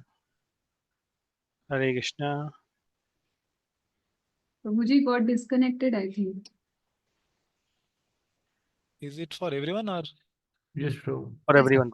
Yes, Prabhu. Achha. Yeah. So what did you hear last? Out That of his Rupa Goswami was not eager to instruct Correct. for this Okay. instance. Yeah. Yeah. So basically, the instruction was mainly for Jiva Goswami. There was 11 instructions, which was originally spoken by Chaitanya Mahaprabhu, and the first verse having this context that it was instructed with this event which has happened. Okay, so a sober person, who is that sober person? Rupa Goswami is expecting to be. That person is to be Jiva Goswami, and then obviously all the sadhakas who are going to come in future, they are all audience. So that person who can tolerate 6 urges. So that we will discuss in the next session. The urge to speak, the mind's demands, manaso vegam, actions of anger, krodha vegam, urges of the tongue, udra vegam, sorry, jiva vegam, belly, udara vegam, and upastha vegam, the genitals. 6. He is qualified to make disciples all over the world. So Rupa Goswami said, you wanted to instruct this one person. What is speaking you of to one person? You can instruct the whole world if you follow these 6 things. Okay, so this is the context of the verse. Because unless we understand the context of the book and the verse, we cannot understand it fully. How to apply it, in what situation, to whom to instruct it. Otherwise, we will keep telling to everyone at every time. वो any mistake they do, वाचो वेगा मनसो follow हो जाता है उसमें उसमें कहीं तो आ जाएगा आपका, वो follow करो. So that is not the way of counseling. We have to understand who spoke to whom, in what context it was spoken, and whether it was spoken jokingly, it was spoken seriously, it was spoken with anger, it was spoken with jealousy. So many moods can be there. The person has to understand these all varieties. Then only he has to speak it to subordinate. Okay. Counseling is not just reading something and speaking something. Okay. Yeah. So at the end now, we will just do the structure part and then we'll pause. Okay. Yeah. So who would like to read? Who has not read? Okay. Yeah. Neha Mataji, would you like to read? Please unmute yourself. Hare Krishna. Yeah, Structure please. of Upadeshamrit, total 11 verses. Verse 1, characteristic of a sober, controlled person. Meter, Upajati. Yeah. Verse 2, 6 acts, determinantal to bhakti. Meter, Anustup. Verse 3, 6 acts favorable to bhakti. Meter, Anustup. Yeah, Anushtup is a very simple meter we have in Bhagavad Gita. Dharma Kshetre Kuru Kshetre Samaveta Yutsava. Correct. Mamakaha Pandavascha Kim Kurvat Sanjaya. It's very simple. Or the Ramayana, the Valmiki Ramayana, the whole revelation was based on Anushtup Chanda. Okay, it's like that. And Upajati we will see in the next session. As Mataji recited already, that was a very perfect recitation. Yeah. Yeah, please continue. Verse 4, 6 symptoms of reciprocal affection. Meter Anustup. Verse 5, identifying and offering respects to different Vaishnavas according to their degree of advancement. Meter Vasanta Tilakam. Verse 6, avoiding the materialistic tendency of fault finding in the physical body and psychological nature of Vaishnavas. Meter Vasanta Tilakam. Verse 7, Krishna Nam is the means of removing avidya, beginningless ignorance, as well as the means of attainment of taste in chanting that very Krishna Nam. Meter Vasanta Tilakam. Verse 8, the essence of all instruction, what should a devotee following the path of Raganuga Bhakti do? Where should such a devotee reside? Meter Vasanta Tilakam. Vasanta Tikam. Verse 9, establishing the supreme excellence of Sri Radha Kund by showing a hierarchy within the spiritual world, thus encouraging the sadhaka to reside at Sri Radha Kund. Meter Sardula Vikriditam. Verse 10, establishing the supreme excellence of Sri Radha Kund by showing a hierarchy of the various devotees and their moods, thus encouraging the sadhaka to reside eternally at Sri Radha Kund. Meter Shardula Vikriditam. Verse 11, establishing the fact that Sri Radha is the greatest reservoir of Krishna Prem and that those who take shelter of her kund also get access to a similar mood of prem under her guidance. Meter Manda Krant. Yeah, thank you, Mataji. So these are the summaries of the each verse in short. So I will be sharing these notes at the end of the class. I'll put in the WhatsApp group. Okay, so you can have a look at it later also. Yeah, so as I was saying, there are four commentaries and more actually. Yeah, so these are the names of the commentaries, and mostly we will be following only Nectar of Instruction by Srila Prabhupada. And other three, wherever required, some very important points are there to be discussed. That we will discuss this Shri Upadesha Prakashika, gloss of Radharaman Das Goswami. Okay, so this is the name of the commentary. Upadesh Prakashika, that is a gloss of Radharaman Das Goswami. Then Piyusha, Piyusha, okay, Piyusha Varshini. Piyusha is nectar, Varshini, okay, means to shower. Vritti, description. This is by Bhaktivinoda Thakur. Anuvritti means something which follows after. Anu means to follow. Following explanation. Vritti is explanation. So for what follows after Piyush Varshini Vritti is called Anuvritti. That is by Bhaktivinoda Thakur. Okay, Prabhupada. So these three we will take sometimes whenever it's required. Mostly will follow this. Okay. And Upadeshamrita Bhasha is also there of Bhaktivinoda Thakur. Okay. That is a song which we will do just at the end because it's a summary of the whole shloka. After doing one shloka, we'll just do it once. It's one stanza, yeah. Okay, so next time we will continue with the preface and verse 1.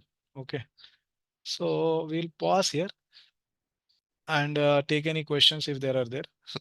And if there are any feedbacks with the way of presentation which we are doing. So mostly it will continue like this. There will be this plain slides, white background, no photos, no movies moving here and there. It will like this plain, black and red text. Okay, it will be like this based on Shabda Praman. No more, no such stories and very jokes and all much filled. It will be humorous, but not planted jokes in between. Okay, it will be like this. I'm planning it to be like this. So I'm ready to take your feedbacks if there are any, and we can improve also. Yeah. Yeah, Samrish Prantu. Yeah. Prabhuji, one question regarding when you mentioned that Jeev Goswami's father and Anupam, when he passed away, Hmm. when he was infant, Hmm. so he needed some elderly person, and so he accepted Rup Goswami as his uncle. So is it Yeah. like he accepted, or they were like really brothers, like Rup Goswami, Jeev Goswami, Rup Goswami, Sanatana Goswami, and Anupam? Because when we read CC, it's like it comes that they were three brothers. Yeah, they are brothers actually. They are actual brothers. Brothers. Okay. Yeah. Okay. Yeah. So I got a little confused there because you said that he accepted him as uncle. So I thought he was not uncle, but he accepted him. No, no, I accepted him as father. Father. Fatherly figure, not father literally. Okay. Fatherly figure. Okay. Fatherly figure. Hmm. And Prabhuji, when can you go to that verse of Bhakti Mukti? Bhakti and Bhakti, yeah, Bhakti Mukti.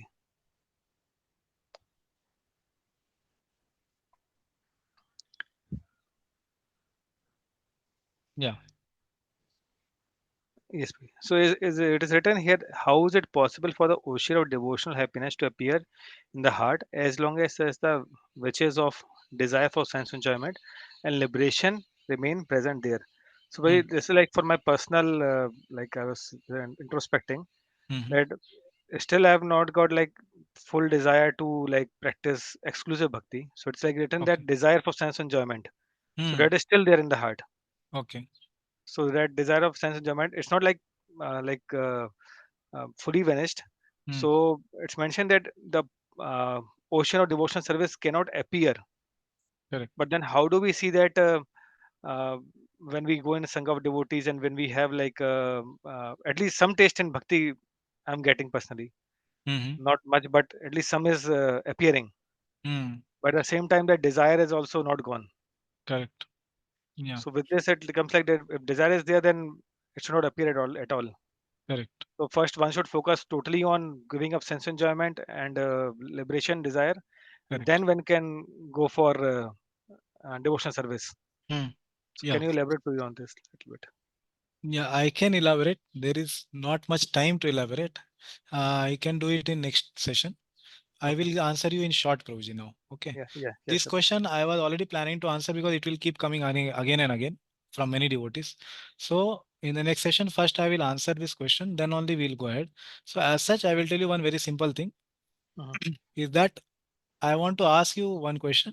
Is the Anat Nivritti part of the bhakti process or is it a pre-qualification to start bhakti? It's part of. It's a part of It goes Bhakti. together. Goes together like Okay, as cleaning per goes. It's a part uh, of Bhakti. yeah, I will ask Amrish Prabhu. Yeah, he can answer. Yeah. So Prabhuji, you are saying it's a part of the process. Yeah. So do you believe that bhakti can start before Anant Nivritti happens fully? Yes. Okay. So Hari bol. Thank you. So now there is this desire you have. Do you Yeah. want to fulfill it or you want to remove it? Remove it. You Sense consider this enjoyment. as anartha. Yes. So if you have faith in bhakti, you have shraddha, do you think anart nivritti, this desire will go away? Yes. Okay, done. Now liberation. Do you think you want to attain it or you want to get rid of it? Just get. I don't care about it. So Yeah. So is it in the anartha bin for you? Is it anartha for yeah. you? Yeah. Okay. It's So do you have faith in bhakti that anart nivritti will happen yes. and this desire will go away? Yes. So okay, yeah. So in short, I have answered you that you are practicing Shuddha Bhakti now. If you have put these two things into as the case of anartha and you don't want to fulfill it, but you want to remove it. But the problem with you is that you are still not having the determination to completely give it up.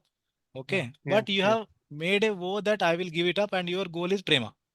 Yes. Yes. So we will discuss in detail in the next session. Okay. There is a difference between desire which you want to fulfill and there is a difference between desire you want to avoid. So these are all the desires which you want to avoid and that will go away in Anat Nivritti. Don't worry.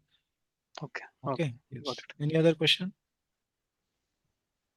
Rajapati Gopinath Prabhu. Prabhu, Hare Krishna, Prabhu. Hare Krishna.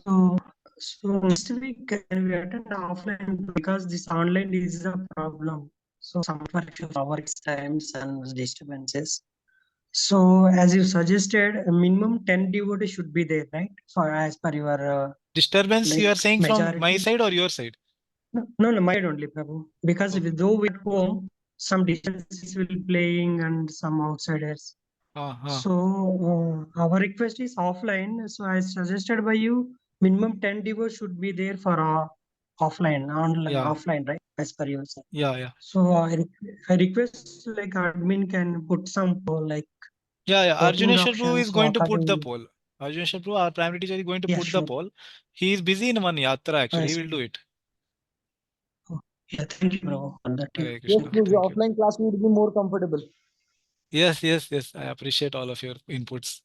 But it's not in my hand. Primary teacher has to take a call. Okay. So As many of the devotees are surrounded on NBCC yeah. only. That's what we took a raise So of hands. Na? I understand. But I am not the person who will handle it. I'll convey your points surely. So I wanted to know if there are any feedbacks so that if there is anything to be changed in the next session, we can do. Otherwise, we will continue like this.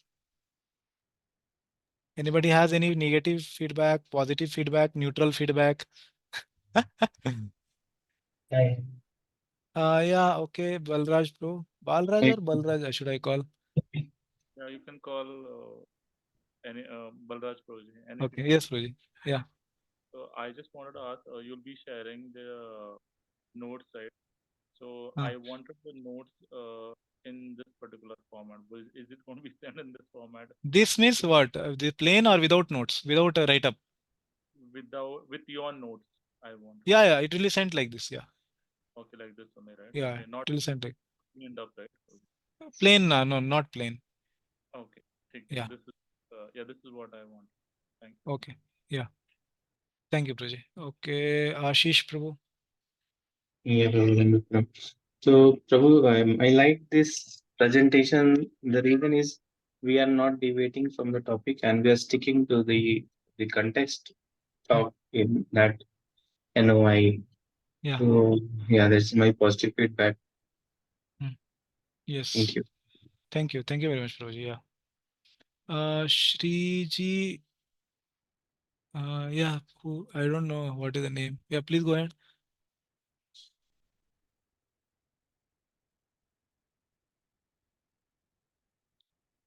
Okay. Yeah. I have asked you to unmute. Yeah. Hare Krishna Prabhu. Hare Actually, Krishna. my name is Sriji Lata Devdasi. Oh, okay. Okay. Okay. Sorry, I could not read it, Mataji. Yeah. Yeah. Yes, Mataji. Yeah.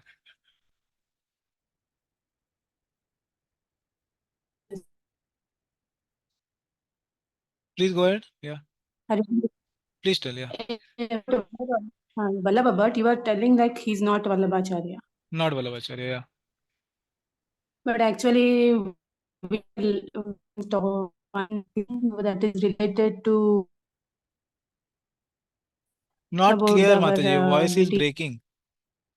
Not clear. Hare Krishna. No, no, it's breaking. Able to hear? No, no, not able to hear.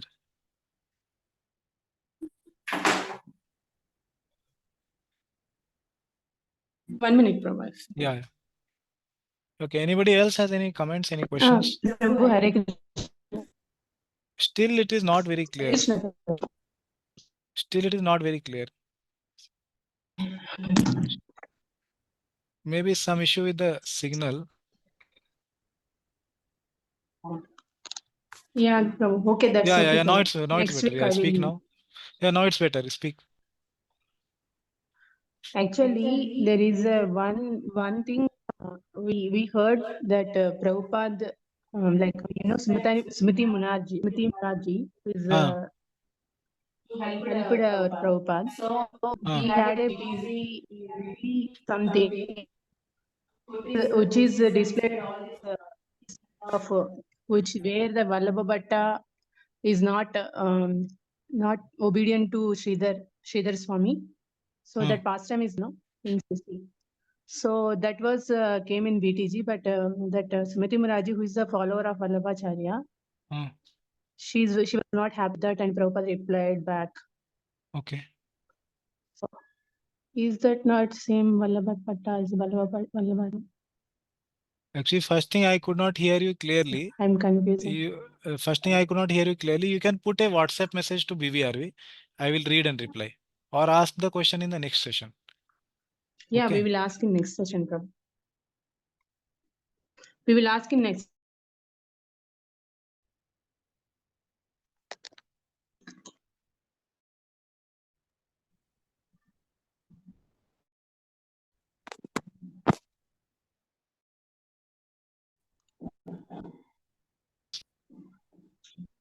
So, Hare Krishna, we will ask in next session. Please.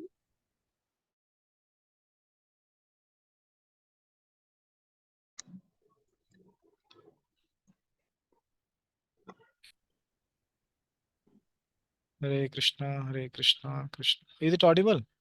No? Yes, now it's audible, bro. So I was saying if there are no comments, then I assume that the way of presentation we can go ahead and there is no changes required and we will do like this. Okay. So if anybody is shy to speak on this forum, you can send a personal message to Bhaktivedanta Raj Vidyalaya. Okay. I will read there. Okay. Hare Krishna. Thank you. Shila Prabhupada ki jai, Shila Rupa Goswami Pad ki jai, Shri Updeshamritam ki jai. So next time, 11 o'clock Saturday, we will meet.